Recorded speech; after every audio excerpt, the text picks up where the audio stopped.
ایک احمق جزیرے پر سیر کرنے چلا گیا۔ رات کے پچھلے پہر اس کا گھر واپس جانے کو جی چاہا۔ اس نے سامان کشتی میں رکھا اور چپو چلانے شروع کر دیے۔ چپو چلاتے چلاتے صبح ہو گئی اور وہ تھکاوٹ سے چور ہو گیا۔ جب اس نے اپنے سامنے دیکھا تو بہت حیران ہوا کہ منزل کا دور دور تک کوئی نشان موجود نہیں۔ پیچھے مڑ کر دیکھا تو اس کے اوسان خطا ہو گئے، کیونکہ وہ کشتی سے بندھی رسی کو کھولے بغیر ساری رات چپو چلاتا رہا تھا اور کشتی اپنی جگہ سے 2 انچ کا فاصلہ بھی طے نہیں کر سکی تھی۔ اس مثال کی مانند بے شمار لوگ ماضی کے واقعات، تلخیوں اور ناانصافیوں کا سوچتے رہتے ہیں اور ان کی زندگی کی کشتی اپنی ہی جگہ رہتی ہے۔ وہ ماضی سے بندھی رسی کو نہیں کاٹتے، اس لیے ماضی بھی ان کا پیچھا نہیں چھوڑتا۔ آپ خود بتائیے کہ اگر کسی شخص کو آگے بڑھنا ہو اور وہ منزل کی طرف کمر کر کے الٹے قدم چلنا شروع ہو جائے تو کیا وہ منزل تک پہنچ جائے گا؟ کبھی بھی نہیں۔ ماضی آپ کو کچھ سبق سکھانے آیا تھا تاکہ آپ ان تجربات کے نتائج کو یاد رکھتے ہوئے آگے بڑھ سکیں۔ ہم کسی بھی طاقت کے ذریعے ماضی کو نہیں بدل سکتے۔ گئے دن پھر کبھی واپس نہیں آئیں گے۔ ہاں، ایک چیز ممکن ہے کہ ہم ماضی کی غیر ضروری یادوں اور تلخ تجربات کو بھلا دیں، ان کے مطابق نہ سوچیں اور نہ ان کے متعلق بات کریں۔ زندگی کے ابتدائی ایام کی غلطیاں بہت اہم ہوتی ہیں۔ یہ ہمیں ذہنی اور جذباتی طور پر پختہ کرتی ہیں۔ ان سے ہماری لرننگ ہوتی ہے، ہمارے لیے لیسن ہوتا ہے۔ اسی طرح کئی لوگ مستقبل کے خوابوں میں گم رہتے ہیں۔ مستقبل کی ابھی کوئی حقیقت نہیں۔ کل کس نے دیکھا ہے؟ کل کی فکر نہ کیجیے، کل جب آئے گا تب دیکھا جائے گا۔ آپ کی اصل دولت آج ہے۔ دوسرے الفاظ میں موجودہ وقت یعنی حال، کیونکہ آپ حال کو بدل کر اپنے مستقبل کو شاندار بنا سکتے ہیں۔ وہ وقت دور نہیں کہ جب یہ وقت ختم ہو جائے گا۔ آنے والے وقت کو متاثر کرنے کا بہترین طریقہ یہ ہے کہ آپ حال میں جینا سیکھیں۔ جس نے جوانی میں اپنے مستقبل کا خیال رکھا، اسے بڑھاپے میں حسرتوں کا شمار کم ہی کرنا پڑتا ہے۔ ہر لمحہ، ہر دن اور ہر سال آپ کو اللہ حافظ کہہ رہا ہے۔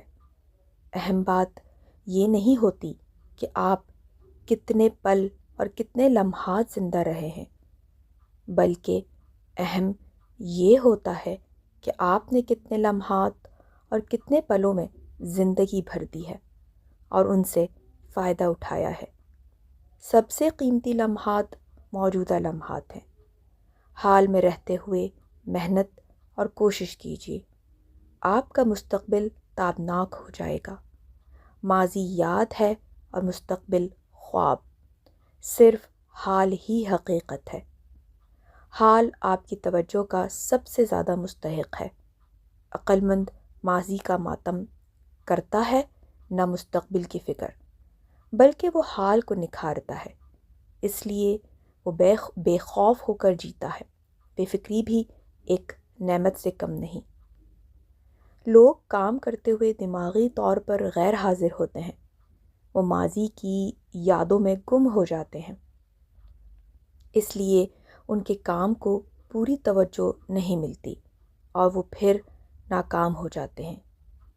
کھانا کھاتے ہوئے، گاڑی ڈرائیو کرتے ہوئے، سیر و تفریح کے مقامات پر اور اپنی فیملی کے ساتھ وقت گزارتے ہوئے لوگ ذہنی طور پر ماضی کی پریشانیوں یا مستقبل کے اندیشوں میں غرق ہوتے ہیں، اس لیے وہ زندگی سے صحیح طور پر لطف اندوز نہیں ہوتے۔ اداس آدمی سے بات چیت کر کے آپ خود بھی اداس ہو جاتے ہیں۔ اداسی اور نا امیدی ذہن کی توانائی کو بکھیر دیتی ہے۔ پرسکون حالت میں ذہن زیادہ توانا ہوتا ہے۔ انسان پرسکون تب ہی ہوتا ہے جب وہ حال میں رہنا سیکھتا ہے۔ دنیا کے تمام روحانی مکاتب حال میں رہنے کی تبلیغ کرتے ہیں، کیونکہ اس طرح آپ اپنی صلاحیتوں سے زیادہ فائدہ اٹھا سکتے ہیں۔ مستقبل کی پریشانیوں کو دور بھگا دیجئے، آج میں رہنا سیکھیے اور قناعت کرتے ہوئے زندگی گزاریے۔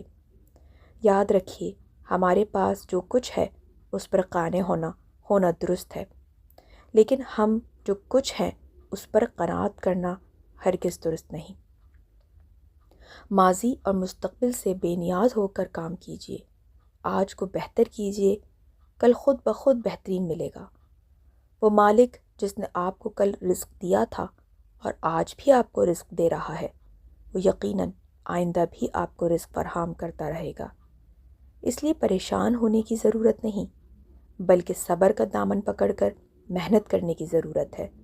سکھ حاصل کرنے کے لیے مطمئن رہیے۔ آج میں جینا سیکھیے، کیونکہ اطمینان سب سے بڑی دولت ہے۔ کل جو پھول کھلیں گے ان کے بیج آج آپ کے ہاتھ میں ہیں، اس لیے آج ہی یہ بیج بوئیے، آپ کو کل شاندار ملے گا۔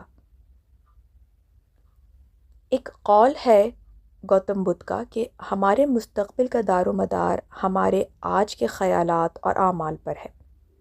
جب تک آپ روشن اور قابل رشک مستقبل کے لیے سچے دل سے محنت نہیں کرتے، آپ کامیاب نہیں ہو سکتے۔ معجزات ہوتے ہیں، لیکن معجزات کا انتظار نہ کیجیے۔ زندگی عمل سے بنتی ہے، کرشمات سے نہیں۔ اپنے مستقبل کو جنت نظیر بنائیے اور آج سے ہی محنت شروع کر دیجیے، کیونکہ محنت میں ہی عظمت ہے۔ اور اپنے آپ کو پرسکون رکھیے۔ اللہ تعالیٰ پر توکل کیجیے۔ اللہ تعالیٰ ہمیں صبر اور شکر کرنے والے لوگوں کی صف میں شامل فرمائے اور اپنے نیک لوگوں کی صف میں شامل فرمائے اور ہم سے راضی ہو جائے۔ ہمیں نیک اور سیدھے سچے راستے پر چلنے کی توفیق عنایت فرما دے۔ اپنے ان لوگوں کی فہرست میں شامل فرما دے جو اس کے پسندیدہ بندے ہیں، اور ہمیں ہمارے والدین کے لیے صدقہ جاریہ بنا دے اور ہماری اولادوں کو ہمارے لیے صدقہ جاریہ بنا دے۔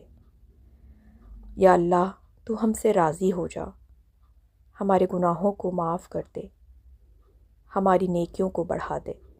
آمین ثم آمین یا رب العالمین۔